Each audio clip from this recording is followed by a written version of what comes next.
Tolong Pak Hakim, jangan melampaui kewenangan.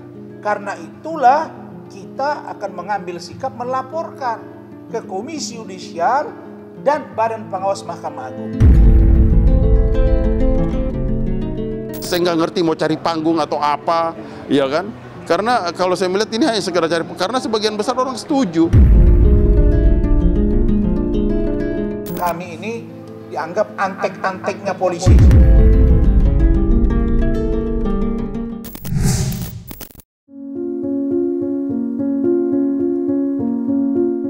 Keputusan Hakim Tunggal Eman Sulaiman yang mengabulkan gugatan tersangka Peggy Setiawan dalam sidang pra-peradilan yang digelar di Pengadilan Negeri Bandung belum lama ini menuai tanggapan beragam dari sejumlah kalangan.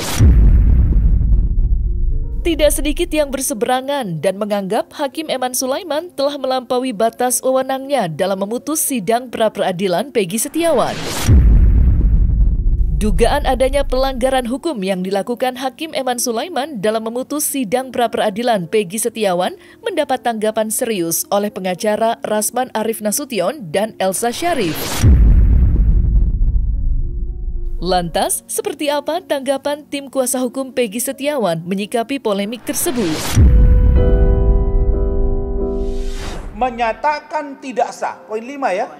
Menyatakan tidak sah segala keputusan atau penetapan yang dikeluarkan lebih lanjut oleh termohon yang berkenaan dengan penetapan tersangka atas diri pemohon oleh termohon. Apa urusannya? Hakim Eman Sulaiman sudah mengunci putusan berikutnya. Kak Elsa yang sudah beracara 40 tahun, saya 2015 sudah lanjut sampai sekarang, sudah hampir 9 tahun juga, bahkan hampir 10 tahun. Menurut saya, putusan ini sangat tidak logik. Bagaimana mungkin putusan yang sudah dibuat hari ini mengikat bagi yang berikutnya?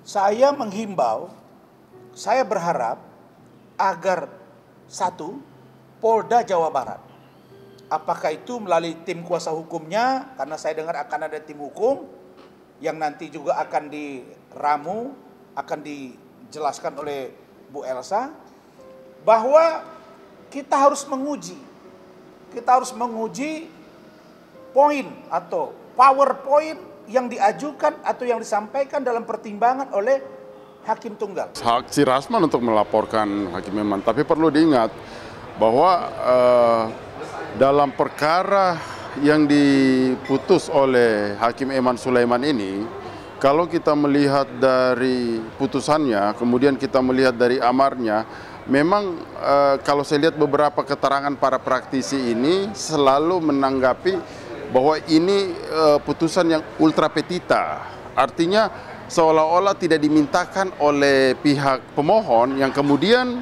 diberikan oleh hakim tersebut. Kalau menurut hemat saya ini agak sedikit keliru, karena di dalam permohonan kami itu ada poin-poin yang menyebutkan error in persona, kemudian ada yang menyebut salah tangkap, kemudian ada yang menyebutkan unprocedur terhadap penyitaan, unprocedur terhadap penggeledahan. Kemudian ini semua diakomodir. Kemudian selanjutnya lagi, apakah putusan Hakim Eman Sulaiman ini bertentangan dengan hukum? Kalau menurut hemat saya, sama sekali putusannya itu sesuai dengan prosedur hukum. Putusan itu apa yang sekarang, nggak bisa ke depan ini nanti ya kalau kamu mati atau kemana, nggak ada. Ini hakim ini udah kayak lebih dari dewa. Ke depannya nggak boleh keluar lagi. Ini berarti mengkebiri kepolisian, namanya melanggar hukum, perbuatan melawan hukum. Perbuatan melawan hukum itu bisa juga kita pidanain itu nanti hakimnya. Saya nggak ngerti mau cari panggung atau apa, ya kan?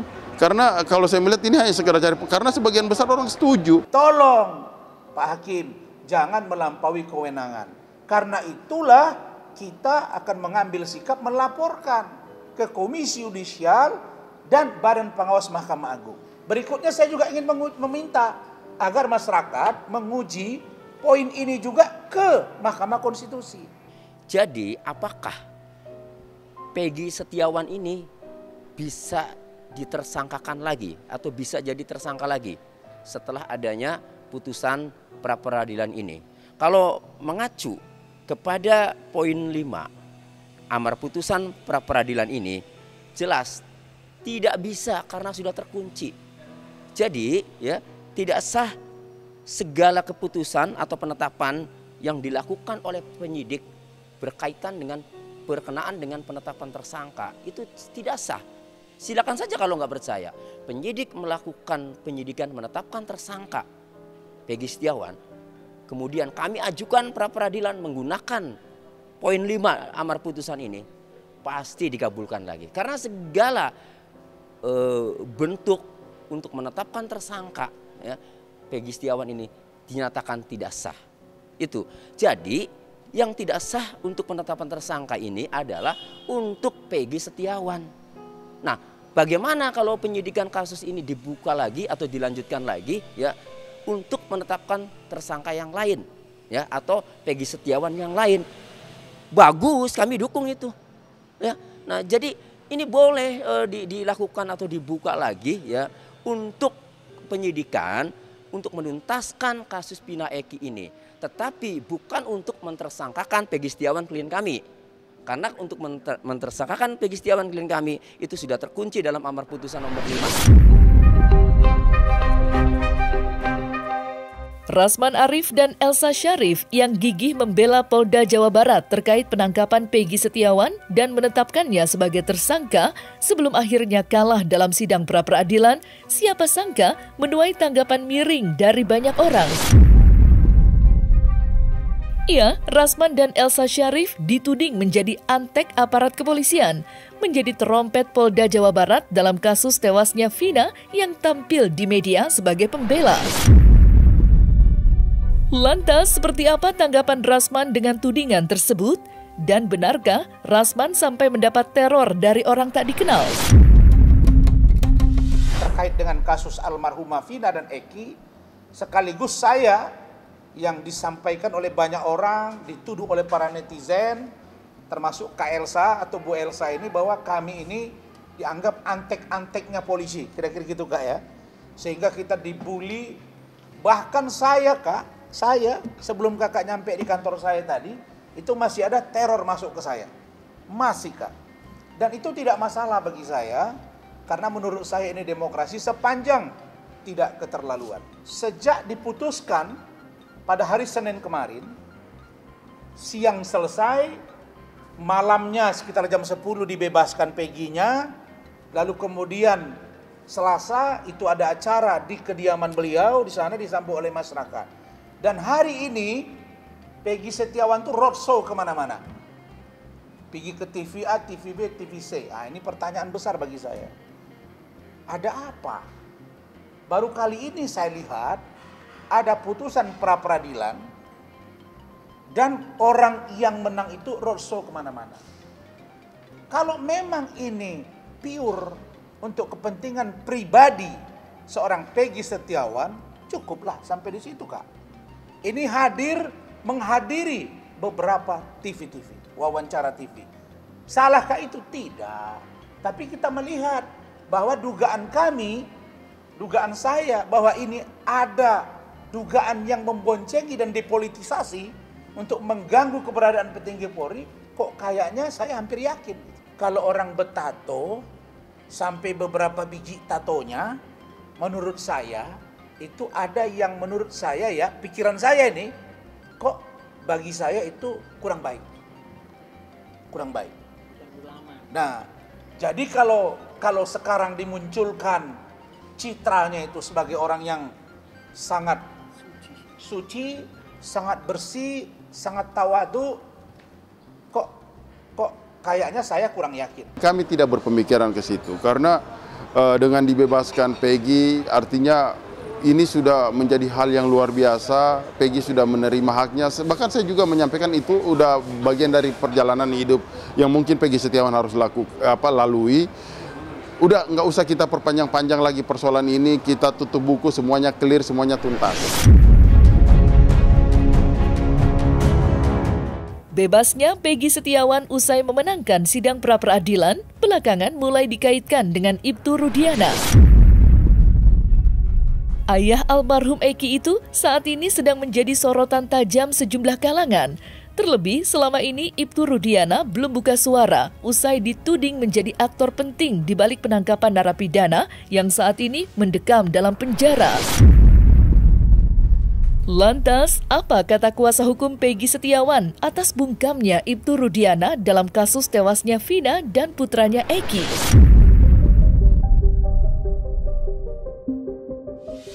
Soal Ibtu Rudiana, nah Ibtu Rudiana itu tahu banyak lah. Makanya kami selalu minta di pra-peradilan juga. Kami minta untuk dihadirkan, tapi nggak mau dihadirkan. Dia tahu banyak. Saya selalu bilang bahwa udah Pak Rudiana, buka suara lah.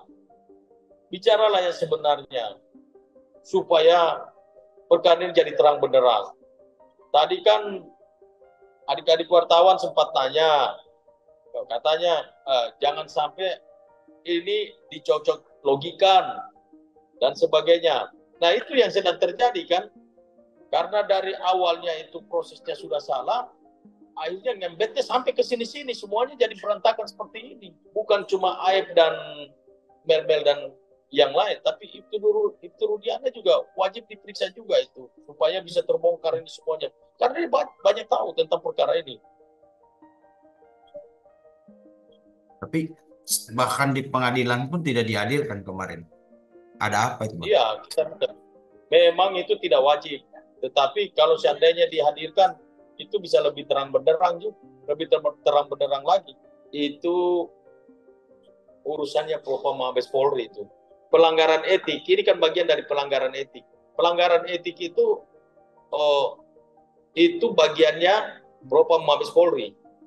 Jadi ada ketika sudah mereka melanggar, ketika penyidik melanggar etik di dalam satu penyidikan, maka kita bisa lapor aja ke Propam sehingga para penyidik ini bisa diperiksa.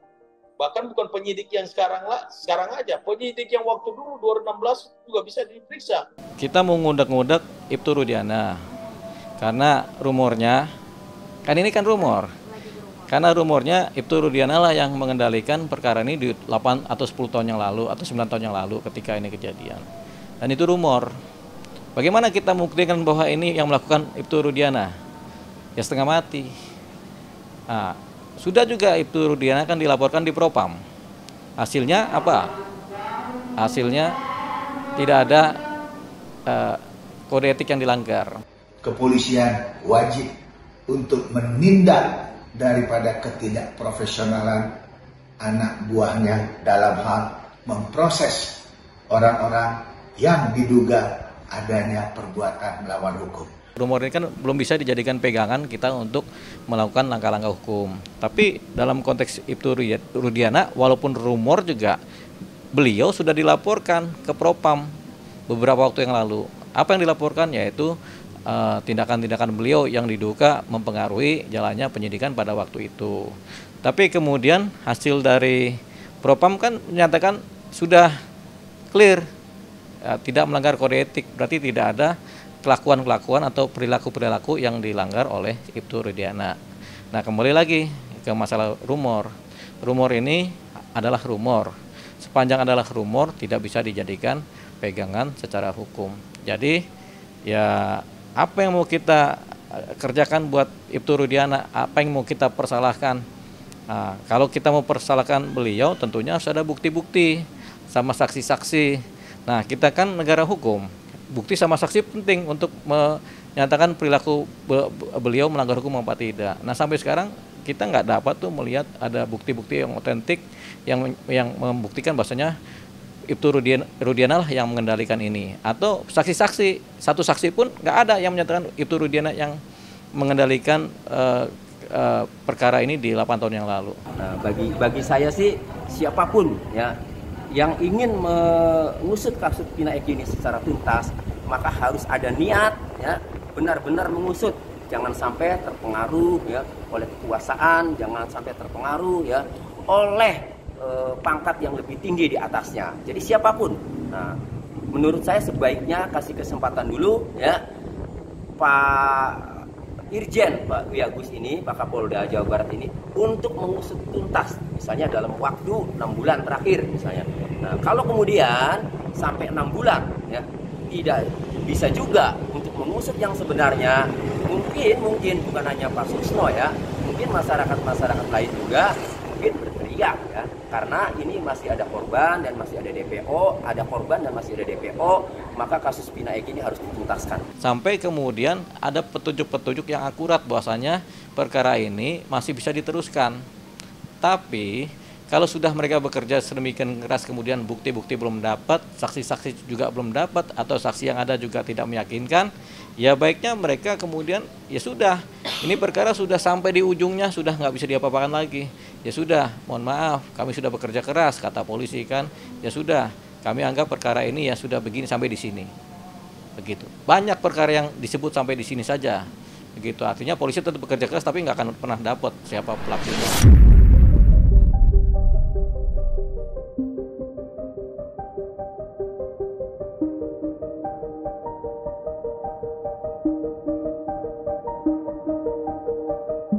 Nah, selesai sudah Cumi Lovers, saksikan terus Cumi Camp In-Depth, kabar lengkap, mendalam, dan akurat dari narasumber terpercaya. Dan jangan lupa untuk like, subscribe, dan juga share channel YouTube Cumi Cumi.